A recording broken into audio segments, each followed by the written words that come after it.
Muy bien, buenas noches, tengan todos, amados hermanos y hermanas en Cristo, que el Señor les bendiga. Vamos a continuar nuestro estudio bíblico de los miércoles. Si pueden recordar, estamos estudiando un tema muy interesante, es la epístola a los Gálatas.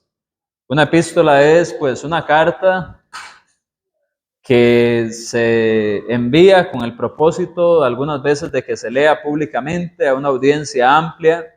En este caso, Pablo, como podemos recordar, le estaba escribiendo a las iglesias de Galacia. Las iglesias de Galacia eran un conjunto de iglesias que se encontraban en diferentes partes de una provincia romana. Y si recordamos bien, uno de los problemas que se estaba dando en estas iglesias de Galacia, según el contexto de Hechos 13, 14 y los diferentes veces que Pablo pasó por estas ciudades en los otros viajes misioneros, podemos recordar que uno de los problemas que se estaba dando era precisamente ¿cuál? ¿Cuál era uno de los problemas doctrinales que estaban afectando a las iglesias en Galacia? Habían personas judaizantes. El hermano Jean Paul la semana anterior hablaba acerca de aquellos falsos hermanos o pseudohermanos que estaban infiltrados entre la iglesia tratando de atar a personas a costumbres del judaísmo, tales como guardar el día sábado, guardar fiestas judías, abstenerse de alimentos, circuncidarse, cosas de este tipo como si fuesen necesarias para la salvación. Y sabemos que a través de Cristo Jesús, la ley de Moisés fue abolida, fue quitada de en medio, y ahora estamos bajo el sistema de la gracia. Así que en el capítulo 3, Pablo sigue abordando este tema.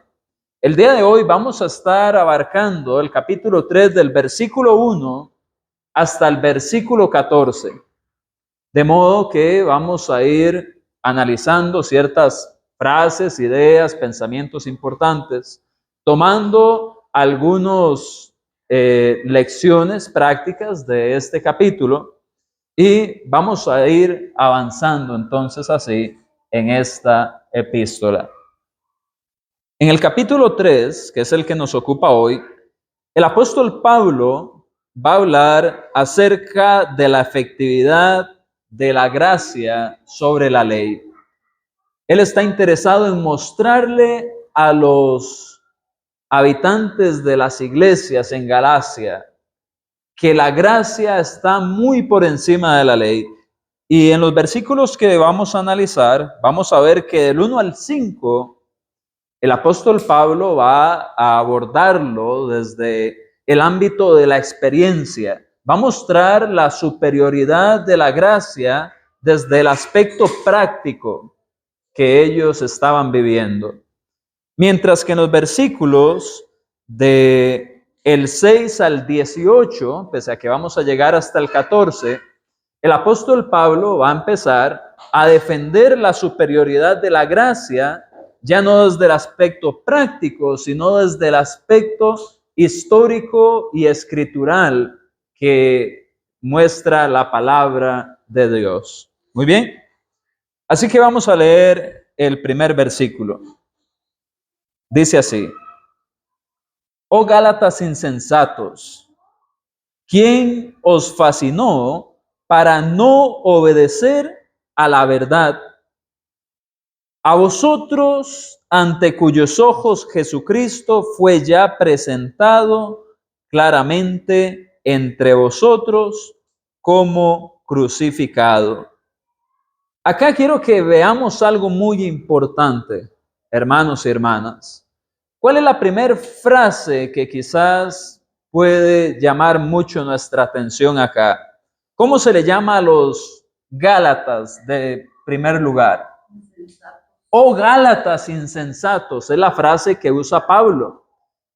Cuando él habla de insensatos, de hecho, es la misma palabra en el idioma que esto se escribe, el griego koiné, que se utiliza en el versículo 3 cuando dice: tan necios sois.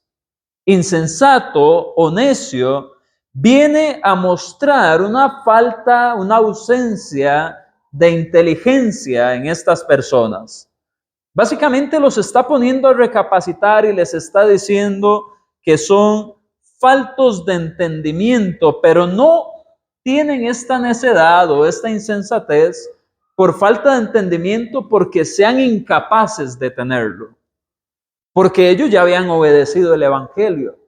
Recordemos que se le está escribiendo a miembros de la iglesia. Las personas que estaban recibiendo esta carta, claro, ya habían oído el Evangelio. ¿Qué más? Lo habían creído, se habían arrepentido, exactamente. ¿Qué más? Habían confesado a Jesús, se habían bautizado, ya se estaban reuniendo con la iglesia. Entonces no era que eran insensatos o necios o faltos de entendimiento por una incapacidad que tuvieran, sino precisamente por el hecho de haberse dejado engañar por aquellos que estaban infiltrando las falsas doctrinas. Así que podemos darnos cuenta entonces que nos convertimos en insensatos cuando nos dejamos llevar por doctrinas contrarias al Evangelio. Podemos recordar bastante bien allá en 1 Corintios, capítulo 2, versículo 16, donde el mismo apóstol estaba razonando con ellos y les dice, mas nosotros tenemos la mente de Cristo.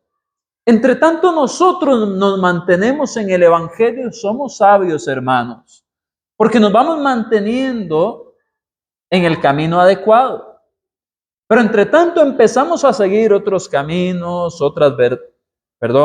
otras enseñanzas, nos vamos a dar cuenta que nos podemos convertir en insensatos. Porque la sabiduría de Dios no es como la sabiduría de los hombres. Y ninguna enseñanza humana va a venir a suplantar o a mejorar ninguna enseñanza de Dios. Así que estas personas eran necias, insensatas, faltos de entendimiento, repito, no por incapacidad, sino por haberse dejado engañar. Pero luego sigue otra palabra que es muy interesante. Y esto es una acción que ellos reciben. Dice ahí y les hace una pregunta. Vamos a ver que hay varias preguntas en esta sección. Pero Pablo les dice, ¿quién os fascinó para no obedecer a la verdad? ¿Quién os fascinó? Esta palabra que se usa acá para fascinar es muy interesante, porque cuando se analiza el origen de esta palabra en el idioma original, vamos a ver que esta palabra quiere decir guiar al error, quiere decir también encantar, hechizar, difamar. Entonces la idea de lo que está diciendo Pablo es como quien dice, ¿quién los embrujó? ¿Quién los encantó? ¿Quién los fascinó? ¿Quién los envolvió en todo esto para que ustedes se apartaran de la verdad? En otras palabras, la única manera en que una persona, habiendo recibido la verdad, podría apartarse de ella con dificultad, pudiera ser que alguien los hubiera encantado, los hubiera hechizado, los hubiera embrujado.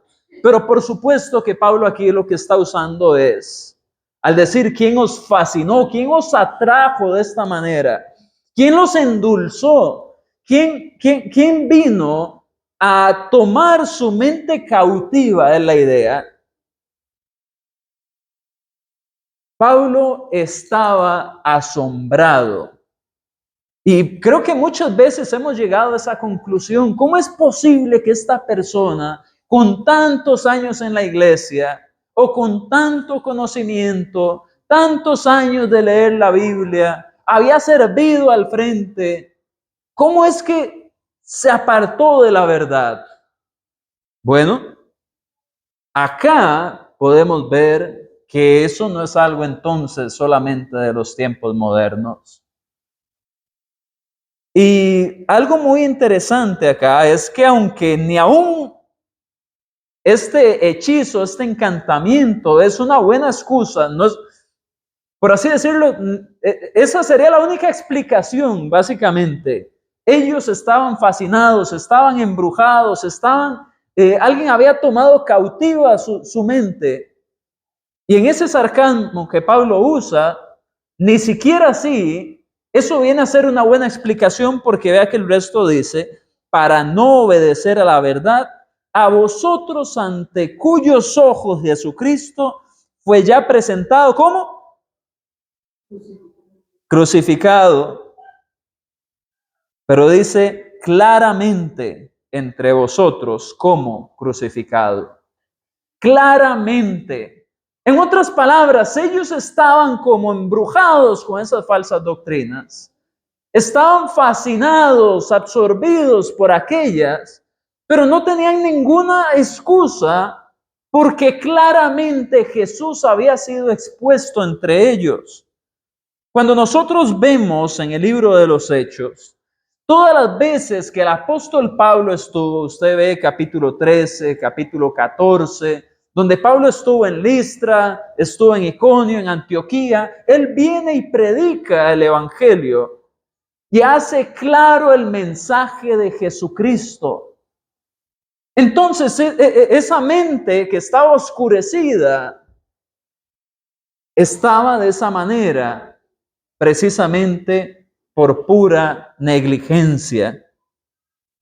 Aún un encantamiento, aún un embrujo no era una excusa suficiente para este error en el cual ellos estaban, porque ellos habían visto la predicación de Pablo.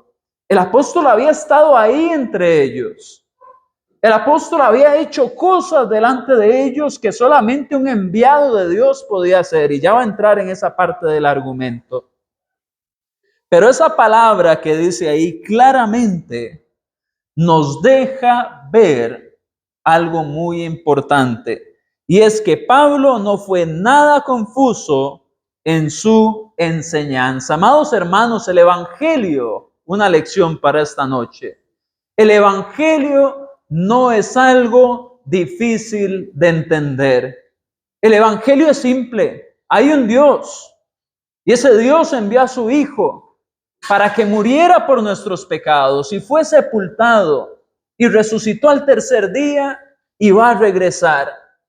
Y hay esperanza cuando seguimos el plan de salvación y le obedecemos y somos bautizados para perdón de pecados. Y nos mantenemos fieles, firmes de que Él va a volver por nosotros. Es algo que Él había presentado claramente. Ahora, también me llama mucho la atención, no sé si a ustedes también, la palabra que dice, ¿quién os fascinó para no obedecer a la verdad? Cada vez que nosotros no obedecemos a la verdad, estamos en una situación que debiera de ponernos en alerta. ¿Han visto ustedes esos botones que dice ahí toque en caso de emergencia?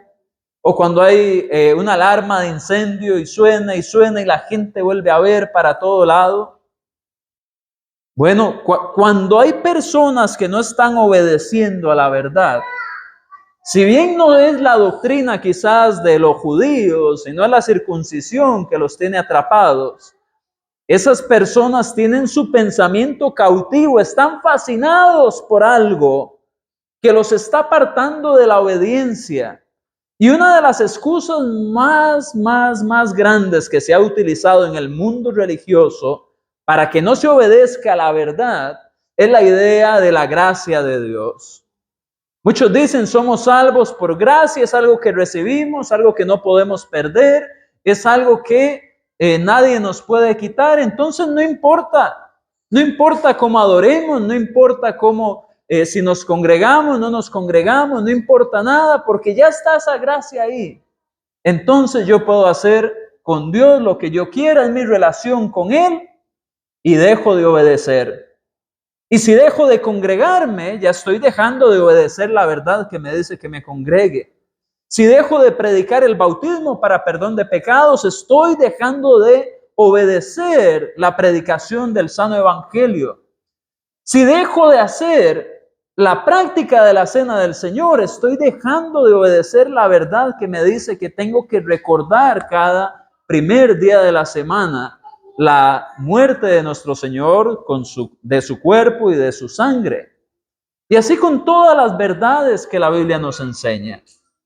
Hermanos, el Evangelio, la verdad de Dios, fue enseñada a los Gálatas ¿de qué manera? Claramente. Y de la misma manera nosotros podemos aprender esa verdad hoy en día. Y si la verdad se enseña claramente, entonces no tiene que haber confusión a la hora de obedecerla y ponerla en práctica. Es algo que se vive claramente. Por eso es que cuando hemos estado evangelizando, algunas veces le hemos preguntado a las personas, ¿usted se imagina que en el siglo I, cuando las personas adoraban, lo hacían como en la iglesia en la que usted asiste, siendo una denominación? Y algunos han dicho, la verdad que no. ¿Por qué? Porque lo que la Biblia dice se muestra claramente y claramente no es como la idea de la religión que tenemos hoy en día o que muchos tienen hoy en día. A veces una religión extremadamente estructurada de rituales y otras veces una religión extremadamente liberal donde cada uno hace lo que quiere. Pero hay una verdad que debe de ser obedecida y esa verdad se puede enseñar claramente, en especial la referente a la salvación. Ahora, si Cristo había muerto en la cruz, y eso fue evidente para ellos, ¿qué tenían que tener ellos claro con respecto a la ley de Moisés? Ya esa ley exactamente deja de tener ese valor que tenía antes. Entonces los gentiles y los judíos son capaces ya de convivir sin importar las cuestiones de la circuncisión, de días sábados, días festivos, privarse de alimentos, etc. Muy bien, vamos a continuar. Dice, esto solo quiero saber de vosotros. Vamos a ver que aquí en los versículos 2, 3, 4 y 5, el apóstol Pablo va a hacer una serie de preguntas, como dije al inicio, desde el enfoque. ¿Qué tipo de enfoque? Hoy vamos a comentar dos tipos de enfoques. Uno práctico y otro enfoque desde la escritura y la historia del pueblo de Israel. Entonces, ahorita estas preguntas que Pablo les va a hacer, desde el versículo 2 hasta el versículo 5, vamos a ver que son preguntas que van desde el enfoque práctico. ¿Ok? ¿Quién puede leer el versículo 2, por favor? Amén. Esto solo quiero saber de vosotros. ¿Recibisteis el Espíritu por las obras de la ley o por el oír con la fe? Muy bien. Cuando acá les hace esta pregunta, hay que tener mucho cuidado. Porque aunque es un hecho que el Espíritu Santo mora en el cristiano, debemos de entender lo que aquí está diciendo Pablo en la Escritura. No podemos venir a ver este pasaje con los ojos o la vista, la visión del siglo XXI. ¿Cuál era una de las diferencias principales que había con respecto al Espíritu en el siglo I, que era evidente entre las personas? Se daba por imposición de manos, así que efectivamente esto va relacionado a lo que son dones milagrosos. Cuando acá en el versículo 2 dice, recibisteis el Espíritu por las obras de la ley o por el oír con fe, es una alusión directa a lo que sucede en Hechos capítulo 2. Si usted recuerda, en Hechos capítulo 2, los apóstoles empiezan a hablar en lenguas y todo el mundo esto le llama la atención. Y en Hechos 2:14, el apóstol Pablo, ¿qué hace? Se pone en pie junto con los otros 11 y dice que ellos no están borrachos, como algunos decían, sino que más bien ese es el cumplimiento de la profecía de ¿cuál profeta? Del profeta Joel. Sí, yo dije Pablo. Ah, bueno, perdón, el apóstol Pedro. Pablo es el de Gálatas. El apóstol Pedro se puso en pie con los 11. Gracias. Entonces, Pedro habla del cumplimiento de la profecía de Joel y ellos lo estaban viendo con sus ojos. Cuando vamos a Hechos, por ejemplo, capítulo 8, versículos del 14 al 18, vamos a ver un lenguaje muy similar, así que vamos a ir allá. Acompáñenme a Hechos 8, del 14 al 18. ¿Quién lo puede leer, por favor?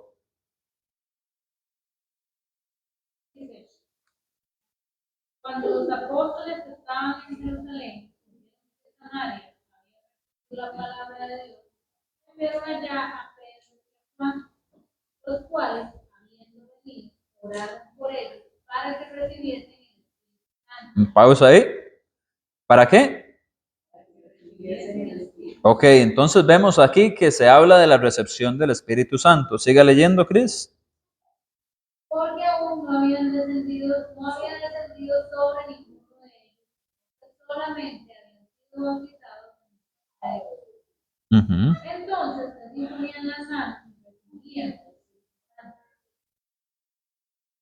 el 18. Cuando vio Simón que por la imposición de las manos de los apóstoles le daba el Espíritu Santo, les ofreció. Muy bien. Para efectos de manejar muy bien el tiempo, les voy a decir algunos textos para que anoten. Ahí mismo en Hechos 8 puede ir a Hechos 19, versículos del 1 al 6 y Romanos 1:11. Van relacionados a recibisteis el Espíritu. Hechos 19, del 1 al 6 y Romanos 1:11. Por ahora vamos a enfocarnos en lo que Cristel acaba de leer. Cuando vemos el texto de Romanos capítulo 8, nos damos cuenta que Lucas viene y nos muestra uno de los usos comunes de cuando se hacía referencia al Espíritu Santo.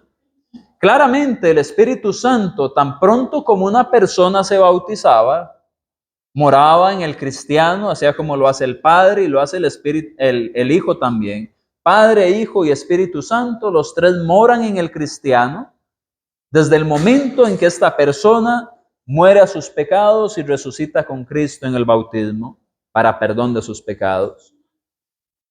Pero vemos que estas personas que ya habían sido bautizadas en el nombre o bajo la autoridad de Jesús, no habían recibido el Espíritu Santo, así que ellos vienen para orar por ellos, para que lo reciban, y les imponen las manos. Y Simón, al ver eso, se da cuenta que el Espíritu se daba, ¿por qué? Por la imposición de manos de los apóstoles. Esto entonces viene y nos arroja una gran luz en este texto de Gálatas, capítulo 3. Porque vemos que uno de los usos, cuando se habla del Espíritu Santo en la Escritura, es una referencia a la recepción de los dones milagrosos. Es decir, se menciona la causa por el efecto. La causa de los dones milagrosos era el Espíritu Santo y el efecto eran los dones milagrosos. Entonces, en vez de decir que no habían recibido los dones milagrosos, dice no habían recibido el Espíritu Santo. Lo que se menciona es la causa. Esto es como cuando nosotros decimos el hombre cortó el árbol. ¿Quién corta el árbol? Quizás un hacha, una motosierra, pero estamos mencionando al hombre, ¿correcto? El origen. De igual manera, con el Espíritu Santo, en algunas ocasiones se le llama el Espíritu para referirse a los dones milagrosos, porque Él es la fuente de estos dones. Esto es algo que viene del cielo a la tierra, obrando en el mundo material que conocemos, y en aquel entonces que eso sucedía con frecuencia, pues así era como le llamaban. Haber recibido el Espíritu en algunas ocasiones tiene que ver con los dones milagrosos. Entonces, si volvemos a Gálatas capítulo 3 y volvemos a leer la pregunta que Pablo les hace, les dice, ¿recibisteis el Espíritu por las obras de la ley o por el oír con fe? Y aquí es donde quiero que veamos esto bajo esa óptica del siglo I. Cuando los judíos estaban bajo la ley, recordemos que incluso antes de Jesús, hubieron unos 400 años de silencio que se conoce como el periodo intertestamentario, desde la última profecía del Antiguo Testamento hasta las primeras manifestaciones del Espíritu Santo en profetas como Zacarías,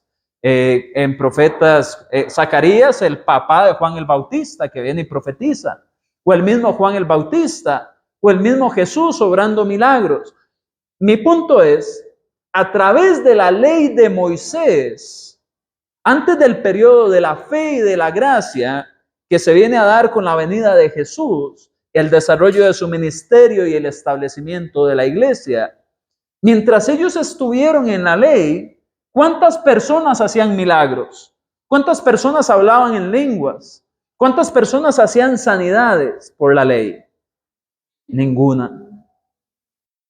Las veces que usted encuentra milagros en el Antiguo Testamento bajo la ley, usted se va a dar cuenta que raramente sucedían, y cuando sucedían era únicamente algún profeta o alguna persona enviada por Dios con algún poder milagroso, pero no era todo el pueblo. Ahora, cuando Pedro viene y predica en Hechos 2, habla de los hijos y las hijas teniendo visiones, teniendo sueños, haciendo cosas maravillosas. Él cita la profecía de Joel, y esto habla de cómo se iba a derramar sobre toda carne. Y bajo ese contexto es que hay judíos y gentiles practicando obras milagrosas. Ahora, esto se había vuelto tan habitual entre los cristianos, pero Pablo los está haciendo reflexionar. Y lo que hace es básicamente decirles, cuando estaban bajo la ley, ustedes que andan judaizando, ¿hacían alguna obra milagrosa? No, porque la ley no les daba dones milagrosos. Pero ahora que Pablo había llegado a Galacia y les predicó de la fe, del sistema del Nuevo Testamento, del Evangelio de Jesucristo, y confirmó su obra con milagros e impuso manos, ahora habían entre ellos personas que hacían prácticas milagrosas de dones del Espíritu Santo. Eso no sucedía en las sinagogas judías. Eso no sucedía entre los que seguían guardando la ley, yendo al templo todos esos años.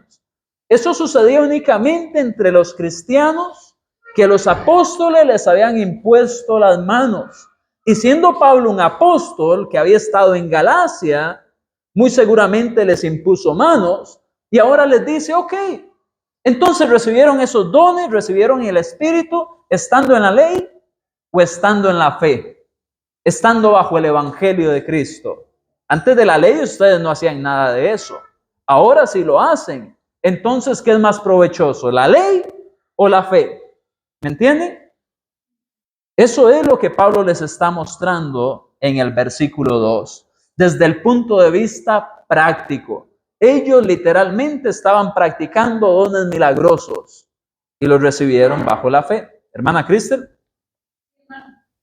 Respecto a esto y el rol del Espíritu Santo en el proceso de cambiar de la ley a la gracia, lo que usted está explicando es muy importante, porque el rol de que aquellos que iban a predicar era necesario que tuvieran dones milagrosos, era precisamente para poder confirmar que lo que estaban predicando era certero, ¿verdad? Porque no cualquiera iba a poder creer con facilidad lo que yo viniera y le dijera simplemente porque se me ocurrió ya. Y Hebreos 2:3 nos dice que era necesario que estos dones milagrosos estuvieran para que pudieran ellos confirmar que era certero lo que estaban predicando. Claro, claro. Y por esa razón en la actualidad no tenemos dones milagrosos, porque ya tenemos la escritura completa que nos enseña qué es lo que tenemos que hacer. El mensaje ya ha sido confirmado. Incluso el testimonio de las persecuciones, el testimonio de los apóstoles, el testimonio de la escritura nos muestra que el mensaje es verdadero. Entonces, claro, como dice Cristel, esos dones milagrosos tenían ese propósito de convencer. Y las iglesias crecían porque, imagínense que ellos llegaban a visitar una iglesia y tal vez tenían algún familiar paralítico o ellos mismos tenían alguna discapacidad y eran sanados. Y ahora Pablo entonces viene y les dice, ok, eso que ustedes están gozando, esa bendición, ¿lo recibieron con la ley de Moisés? No. En las sinagogas eso no pasaba. Sucedía en las iglesias de Cristo. Entonces eso es lo que les está mostrando. ¿Por qué la gracia, por qué la fe es superior a la ley mosaica? Luego en el versículo 3 viene la otra pregunta. Y usa la misma frase del versículo 1, la misma palabra. Les dice, tan necios que sois, habiendo comenzado por el Espíritu, ahora vais a acabar por la carne. Lo que podemos ver acá es que les está diciendo, piensen un poquito, no sean insensatos, no sean faltos de entendimiento.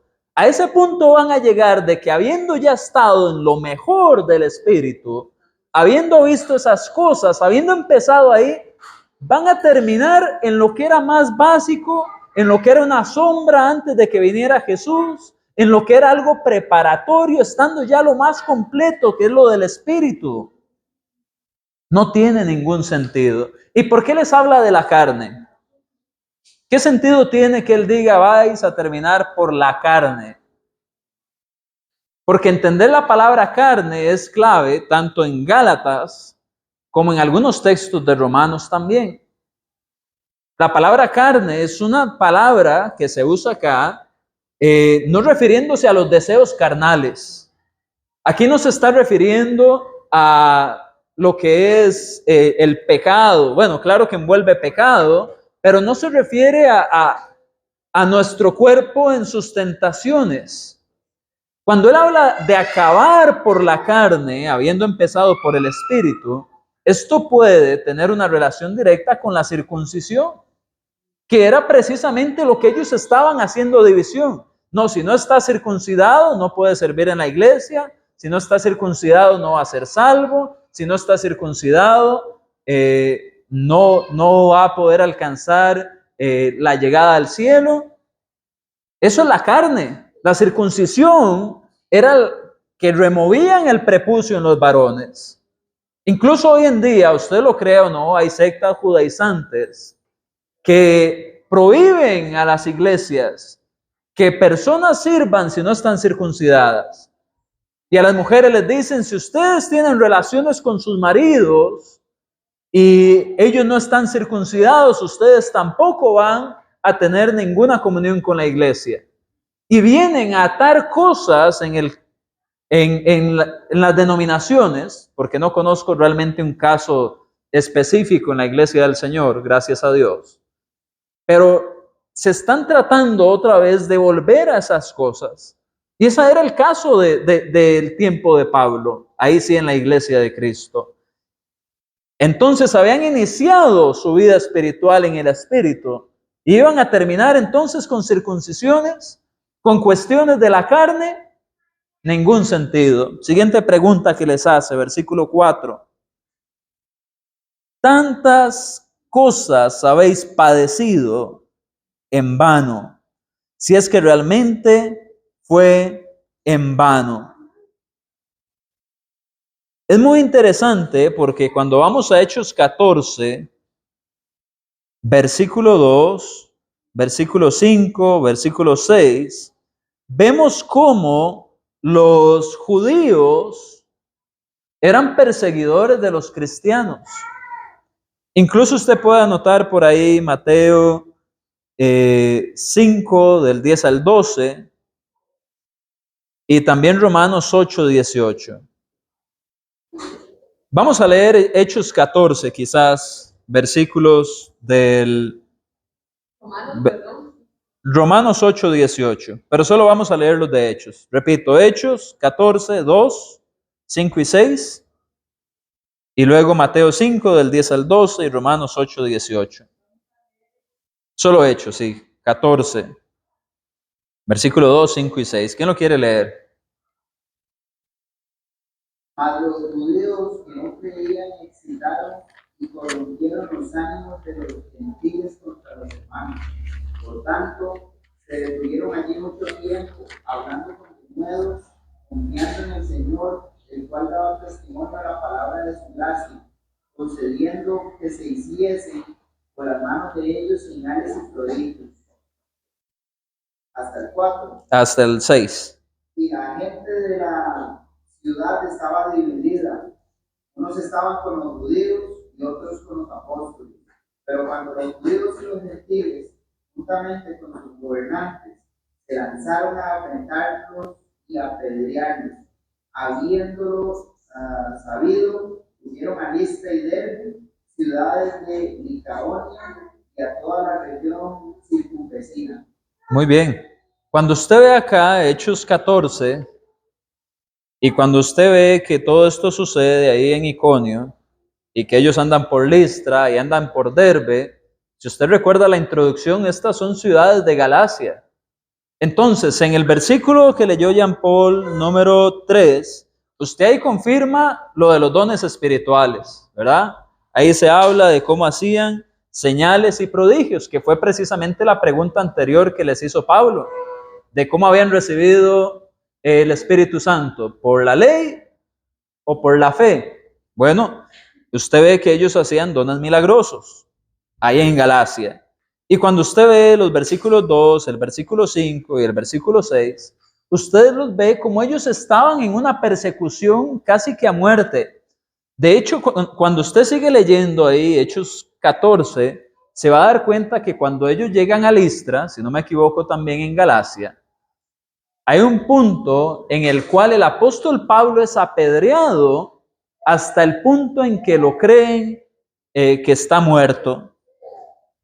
Entonces, era común, no crea que esta persecución le iba a quedar solo a Pablo. Pablo y Bernabé iban huyendo, pero las iglesias quedaban ahí. Entonces ya cuando a un cristiano lo identificaban con la fe, lo iban a querer apedrear, lo iban a querer amedrentar, iban a querer hacer que ellos pasaran la misma persecución que Pablo para eliminar ese problema que había para los judíos, que era el cristianismo.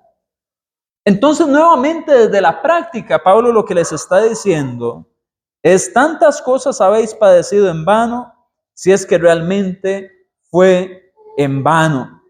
En otras palabras, no vale la pena abandonar la causa en la que estamos. En otras palabras, Pablo lo que les está diciendo es que habiendo ya padecido persecuciones, porque estaban convencidos, habían visto los milagros, habían visto las señales milagrosas, habían escuchado el mensaje que concordaba con las escrituras, las profecías. Entonces estuvieron dispuestos a pasar esta persecución. Entonces les dice: entonces, ¿para qué padecieron todo eso? Si ya los trataron de apedrear como a mí, si ya los han estado persiguiendo, van a abandonar la causa. Y por causa de la ley no tiene ningún sentido. Pero Pablo, con mucha sabiduría, ¿cuál es la frase que dice después de la pregunta? Si es que realmente fue en vano. En otras palabras, les está diciendo, y esta es una lección: nunca es tarde para el arrepentimiento. Nunca es tarde para el arrepentimiento. Él les dice: en vano padecieron, pero él en su amor por la iglesia, en ese sentimiento de haber estado ahí con ellos, de haberles predicado, de haberlos bautizado, de haberles mostrado el evangelio del Señor y haber tenido que huir. Y entonces en su segundo viaje misionero pasa por ahí otra vez. Y en el tercero vuelve a pasar. La cercanía, la relación de Pablo con la iglesia en Galacia era algo importante para él. Entonces, él de una manera muy amorosa les está diciendo: entonces, ¿para qué padecieron? ¿Fue en vano todo eso que pasamos juntos? ¿Fue en vano todo eso que ustedes están pasando?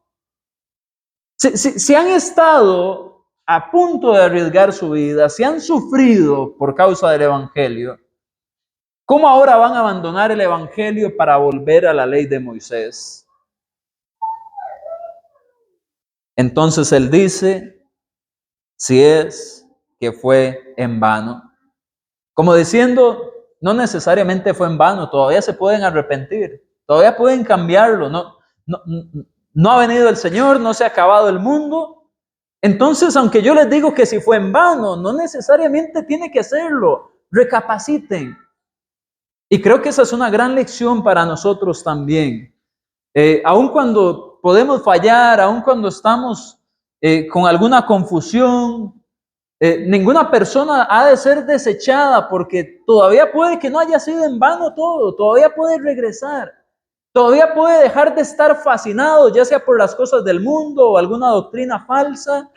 Puede estar ese chance para que no sea en vano, se puede rescatar aquel.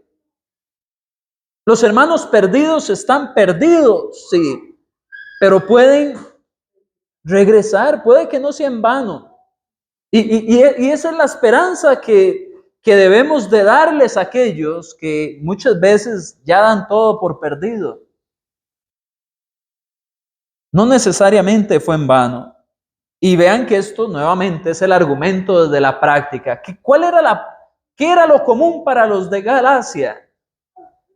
Ser perseguidos, ser apedreados, tener que andar huyendo de una ciudad a otra, como en el caso de Pablo. Vean, nosotros venimos aquí y gracias a Dios a veces lo que más nos persigue es la lluvia que le vamos huyendo o el tráfico. Pero esos cristianos padecieron. Esos cristianos de verdad lo sufrían. Entonces, hasta eso eso viene a confirmar el Evangelio para nosotros. Si aquellos estuvieron dispuestos a padecer de esa manera, el Evangelio y su mensaje tenía que ser tan convincente como para estar en la voluntad de estar en peligro de muerte, aunque fuera por ese mensaje. Pero ahora que estaban siendo engañados, estaban siendo fascinados, ¿qué les dice Pablo? ¿Van a volver a la ley o van a ir a la ley cuando ya han pasado por tanto? No vale la pena. Versículo 5 dice, aquel pues que os suministra el Espíritu y hace maravillas entre vosotros, ¿lo hace por las obras de la ley o por el oír con fe? Aquí está el último argumento desde la práctica. Cuando aquí dice, aquel pues que os suministra el Espíritu, ¿a quién cree que se está refiriendo el texto? ¿Jesucristo? ¿Qué otra opción? ¿Quién le suministraba el Espíritu a los de Galacia, a los apóstoles? ¿Quién más? Dios, el Espíritu Santo mismo. Cualquiera que sea la respuesta nos redirige al mismo punto. Dios, a través de los apóstoles, daba los dones espirituales. Entonces, básicamente, se puede decir que Pablo está... ¿Levantó la mano, Nelita? ¿No? Se puede decir que Pablo les está diciendo, yo mismo, que recibí esa facultad de imponerles manos para que la obra de Dios, siendo yo instrumento, reciban el Espíritu. Yo lo hice llegando predicándoles de la fe o les llegué a predicar que siguieran en la ley de Moisés. ¿Qué fue lo que hice yo? Ese que les suministró el Espíritu, ¿cómo lo hizo? Porque ustedes saben que el Espíritu y esa obra milagrosa, y ya lo leímos en Hechos 14, que ellos veían maravillas y señales, era una evidencia del mensaje, como dijo la hermana Cristel. Entonces, eso, ¿cómo lo recibieron? ¿Qué les llegué yo a predicar cuando lo recibieron? Los que están hablando en lenguas, ¿cómo? ¿Qué fue lo que yo les dije antes de que les pusiera las manos? Los que hacen sanidades, ¿qué fue lo que yo les prediqué? La ley de Moisés, la circuncisión, el estar en la carne, el linaje. ¿O les prediqué acerca de la fe? Les prediqué acerca del Evangelio de Jesús, acerca de la esperanza bajo la ley de Cristo. Entonces Pablo lo que está diciendo es que aquel que le suministró el Espíritu, o sea, Dios a través de Pablo, él mismo, y hace maravillas entre vosotros, lo hace por las obras de la ley o por el oír con fe? ¿Qué hicieron ellos? ¿Oyeron con fe el Evangelio? ¿Recibieron dones? Bueno, ya tienen la respuesta. Listo. Todos estos son argumentos prácticos, desde lo que ellos estaban viviendo. Ahora, llegamos a un punto donde se va a hacer un cambio. Y ahora viene el argumento desde la historia del pueblo de Israel y desde la Escritura. Ve el versículo 6. Se está rindiendo el tiempo, muy bien, muy bien. Dice, así Abraham creyó a Dios y le fue contado por justicia. ¿Cómo que así? ¿Por qué él dice así? Por la fe, fue lo último que mencionó en el versículo anterior. O sea, les está dando la respuesta. Fue por la fe que ustedes recibieron ese don milagroso, ese Espíritu Santo. Y habiéndolo hecho por la fe, Abraham asimismo fue declarado justo. Entonces, ustedes, ¿qué es lo que buscan finalmente? La justificación. Es a través de la fe, no a través de la ley. Porque ¿cuál ley tenía Abraham? Moisés es descendiente de Abraham. Moisés ni siquiera llegó a conocer a Abraham. Y Moisés fue el receptor de la ley que ellos querían mantener. Entonces, si Abraham pudo ser justificado por Dios sin necesidad de la ley de Moisés y teniendo fe, fue que lo hizo. Entonces, ¿para qué la iglesia necesita la ley de Moisés si la ley de Moisés no justifica? Básicamente lo que está haciendo Pablo está tomando una de las figuras más importantes de la historia del pueblo de Israel, que lo tenían en estima, que lo tenían en honra. ¿Usted recuerda cuando Jesús dice, antes que Abraham, yo soy? Querían matar a Jesús. Para ellos eso era una blasfemia. Porque Abraham era el padre de la nación. Fue como se originó el pueblo de Israel. Porque Abraham tuvo como hijo a Isaac, Isaac a Jacob, y Jacob a Judá, y Judá tuvo otros hijos hasta que llegó Jesús.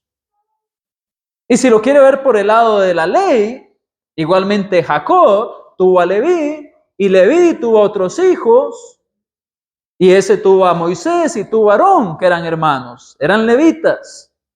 Pero ¿quién fue primero? Abraham. Así que en la línea de tiempo no calza la necesidad de una ley, porque Abraham ya había sido justificado sin que hubiera una ley mosaica. No vamos a decir que el mundo estaba sin ley, porque ciertamente Dios a través de los patriarcas daba leyes, pero no estaba la ley mosaica, que era la que querían poner de forma obligatoria. Ya que usted está notando ahí que por la fe Abraham creyó y le fue contado por justicia, le sugiero que en sus notas apunte Génesis capítulo 15, versículo 6, Romanos capítulo 4, versículos 3 y del 11 al 12.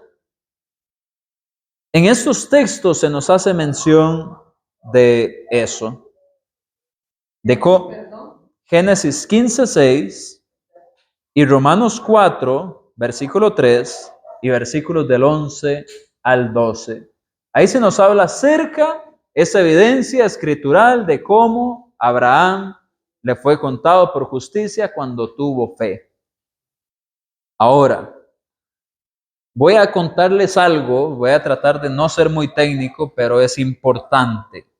Muchas veces las personas, cuando se habla de la fe, quieren atribuirlo al proceso mental de creer únicamente y desechan toda obediencia. Sin embargo, ¿qué es lo que dice Santiago capítulo 2, versículo 26? Que hacía como el cuerpo sin el espíritu está, La fe sin obras está muerta. Entonces, la fe requiere obras. Así que cuando en Génesis 15:6, Abraham cree y le es contado por justicia, algunas personas vienen y dicen, bueno, es que fue el proceso mental nada más de creer, pero eso no es lo que usted encuentra en la vida de Abraham. Creo que desde Génesis 12, usted empieza a ver cómo Dios llama a Abraham y evidentemente Abraham ahí también le cree y deja su tierra en Ur de los Caldeos y empieza el peregrinaje que conocemos en el libro de Génesis. Entonces debemos de tener claro que en muchos de los textos que se utilizan en el Nuevo Testamento, como los que mencioné de Romanos 4, etcétera, entre otros, cuando se dice que por la fe Abraham fue justificado, ahí se usa un tiempo verbal en el griego koiné que es muy interesante, que es el tiempo verbal aoristo. Yo sé que eso suena como a algo que nunca se ha escuchado en el español, pero no se preocupe. El hermano Dan Winkler hace una ilustración muy sencilla de lo que hace el tiempo aoristo, de hecho de mis favoritas que he escuchado. El hermano Dan explica que el tiempo aoristo es como que yo saque aquí mi celular y tome una fotografía. Entonces esa fotografía nos da una imagen de algo que sucedió, pero no necesariamente viene a decirnos todo lo que sucedió en esta clase. Si vamos al video, sí podemos ver cómo se desarrolló la clase, pero la fotografía viene y nos dice que ustedes estuvieron aquí. No da más detalles. Así es cuando se nos dice que Abraham fue justificado en su fe. Se nos dice que fue justificado, pero no se nos dice el punto de inicio y el punto final de esta fe. Entonces, asumir que la fe le fue contada solo por creer es algo que se tiene que asumir de forma imaginativa y de forma muy poco realista. Porque cuando vemos al que se le llama el padre de la fe, a este amigo de Dios, y vemos que él cree y obra tal como Santiago lo dice en Santiago 2, y de hecho Santiago también cita a Abraham, vemos que lo que se nos da es una fotografía de que él creyó, de que él tuvo fe y fue justificado. Pero es muy fantasioso el imaginarse que esa justificación fue solo porque creyó. El creer iba acompañado de obras. Y este tiempo gramatical que se usa cuando se habla de la justificación de Abraham no nos da detalles de cuándo inicia ni de cuándo finaliza. Así que cuando ellos quieren finalizar esa justificación en el proceso mental, eso no está cumpliendo lo que la gramática nos quiere decir. Porque ellos están poniendo un fin que el Espíritu Santo no puso y un inicio que el Espíritu Santo no puso. El Espíritu Santo nos dice que fue justificado y no marca cuándo inició y cuándo finalizó esta justificación, más sí nos dice que fue a través de la fe. Pero a lo largo de la vida de Abraham, usted ve una constancia de fe y en todo este tiempo que Abraham estuvo moviéndose, esa es la fotografía de la fe de Abraham. Y a lo largo de todo este tiempo hubo fe y hubo obras. Muy bien, así que seguimos. Dice el versículo 7. Sabed por tanto que los que son de la fe, estos son hijos de Abraham. Vamos a leer un par de textos y estos me encantan y por eso es que no les voy a decir nada más que los apunte. ¿Quién puede leer, por favor, Romanos 2, versículos 28 y 29? Y el otro se lo voy a ganar a Jean Paul, es más, lo voy a dejar que Jean Paul lo lea porque está en su próxima clase, tampoco me voy a ahondar mucho ahí, pero está en Gálatas 3:24, de hecho es un texto muy explícito. ¿Quién puede leer Romanos, por favor, 2, 28 y 29? Adelante. Pues no es judío el que lo es exteriormente, ni es la circuncisión se hace exteriormente en la carne, sino que es judío el que lo es en lo interior, y la circuncisión es la del corazón en espíritu, no en la letra, la alabanza del cual no viene de los hombres, sino de Dios. Wow, si no de Dios. No me preguntes solo lo final. Ok. Yo voy a tratar de mencionar brevemente para que entendamos. Aquí de igual manera se estaba hablando de la circuncisión como algo vinculante con la salvación. Era un problema también en el libro de Romanos. Recordemos que esto es un tiempo histórico en el cual está cambiando la religión del mundo bíblico, donde pasan del judaísmo al cristianismo. Entonces, tanto en Roma como en Galacia, como en otros lugares, estaba esa idea de hay que mantener la ley judía, aunque sigamos en el cristianismo. Entonces, Pablo en diferentes cartas lo pelea. Lo que vemos en Romanos 2 es que Pablo les está diciendo, es que ya el judaísmo, ya la relación con Dios, el ser parte de ese pueblo de Dios, ya no es algo que tiene que ver con la circuncisión en el prepucio del hombre. Ya no es algo que tiene que ver con la carne, con el cuerpo, es algo que sucede en el corazón. ¿A través de qué? Del Espíritu, de la voluntad de Dios. Y si usted recuerda Juan capítulo 1, cuando se nos habla de que los que obedecieron fueron llamados hijos de Dios, no de voluntad de carne, no de varón, no de sangre, sino de la voluntad de Dios, ellos fueron hechos hijos de Dios. Esto es algo que nace de Dios. Y por más que la gente quería mantener el judaísmo, Pablo lo que les está diciendo es, ya ahora no es en la carne. No importa lo que diga el rabino, no importa lo que diga el hermano que quiere meter la ley mosaica otra vez. Esto es algo que viene de Dios y la circuncisión verdadera ahora es en el corazón, ya no es en la carne. Ahora, ¿qué dice Gálatas 3:24? Por favor. De manera que la ley ha sido nuestro ayo.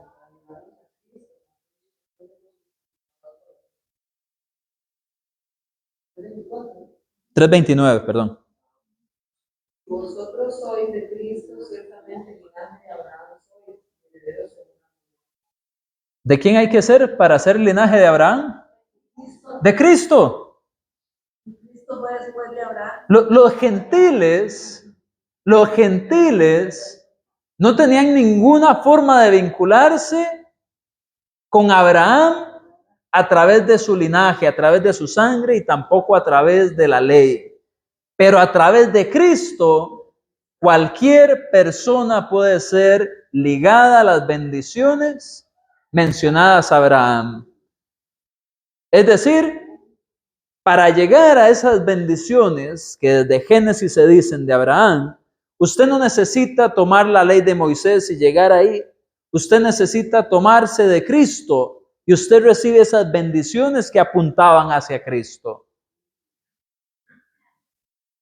No necesitamos de la ley mosaica. Vea lo que sigue leyendo ahí. Dice la Escritura, previendo que Dios había de justificar por la fe a los gentiles, dio de antemano la buena nueva a Abraham, diciendo, en ti serán benditas todas las naciones. De nuevo, no hay que regresar eso está en Génesis 12, del 1 al 3. Entonces no hace falta regresar a la ley de Moisés. De modo que los de la fe son bendecidos con el creyente Abraham, porque todos los que dependen de las obras de la ley están bajo maldición. Y aquí vea que el argumento es desde la Escritura, no solo mencionando a Abraham, sino que ahora les va a mencionar la ley misma que ellos defendían. En Deuteronomio 27:26 les dice, pues escrito está, maldito todo aquel que no permaneciere en todas las cosas escritas en el libro de la ley para hacerlas.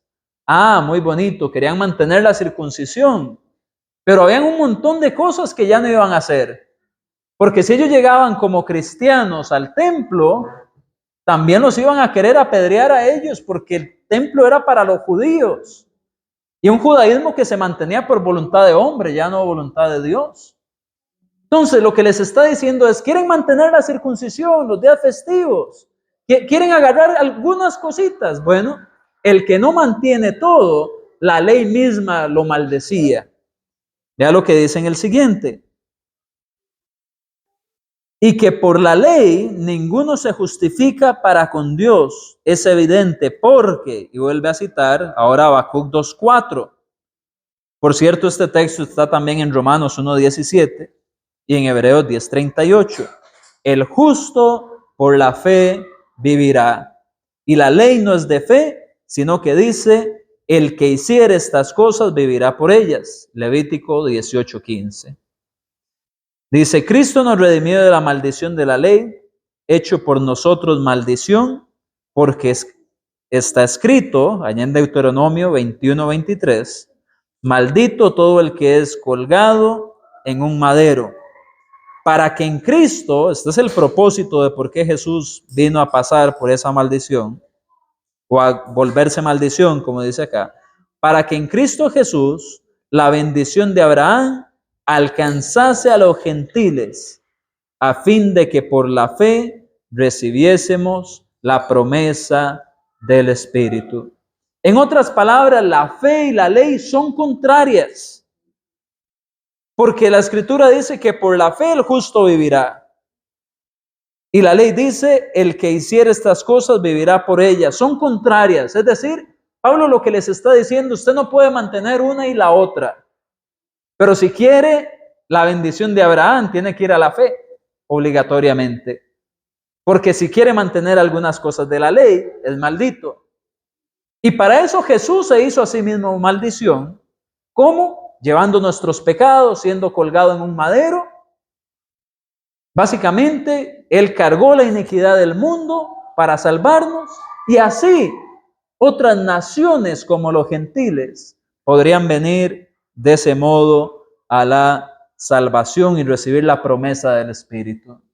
¿Y qué promete el Espíritu? Salvación, vida eterna, justificación, una relación con Dios por la eternidad, compañía, porque mora con nosotros. Así que entendamos, hermanos, el argumento que Pablo está dando tanto desde el lado práctico como desde el lado escritural es claro. No hay ninguna razón para volver a la ley. Jesús mismo cumplió toda la ley y todo lo dicho en los profetas, como dice en Mateo 5, a fin de ¿qué? De abrogar la ley. Porque ni un punto ni una coma de la ley iban a pasar hasta que todo fuera cumplido. Pero ¿qué dijo Jesús que había venido a hacer? Había venido a cumplir la ley. Por tanto, si Jesús cumplió la ley, los puntos y las comas de la ley también pasaron. Y por eso es que ya la promesa no es solo para los judíos, sino también para los gentiles. Y esto es muy interesante porque ¿dónde se encontraba Galacia? ¿Era una ciudad judía o una ciudad gentil? Era gentil. Así que aunque habían judíos tratando de traer la ley de vuelta, también habían gentiles que si se apegaban a esa ley, estarían rechazando el sacrificio de Jesús. Entonces estas palabras iban a resonar mucho. ¿Por qué? Porque quienes recibían la epístola y se la leían desde el frente, ellos iban a decir, bueno, vaya, yo soy gentil. Entonces Jesús murió por mí para que yo recibiera la promesa del Espíritu. Y la ley no era para mí. ¿Para qué voy a ir a la ley? No tiene sentido. Así que, hermanos, así como Pablo defendió vehementemente el mantenerse en Cristo, el mantener la sana doctrina y el no desviarse, nosotros veamos esto para volver a ver en nuestra vida y ver el punto práctico de cómo Dios nos ha dado esperanza, de cómo Dios nos ha rodeado de una familia espiritual, de cómo Dios nos ha hecho pasar por tantas bendiciones estando en el cristianismo. ¿Para qué vamos a voltearnos a falsas doctrinas? ¿Para qué vamos a regresar al viejo hombre en el mundo cuando en el sentido práctico Dios nos ha dado tantas cosas? Y escrituralmente hablando, si hay tantas promesas a través de la fe, Si hay tantas bendiciones a través de Cristo Jesús, ¿cómo vamos a ignorar esas escrituras cuando realmente la palabra de Dios, viva y eficaz, dándonos esperanza y transformando nuestras vidas? Vamos a terminar por acá en la carta a los Gálatas, en el versículo 14, pero la próxima semana el hermano Jean Paul va a estar continuando con la siguiente parte. Que Dios les bendiga.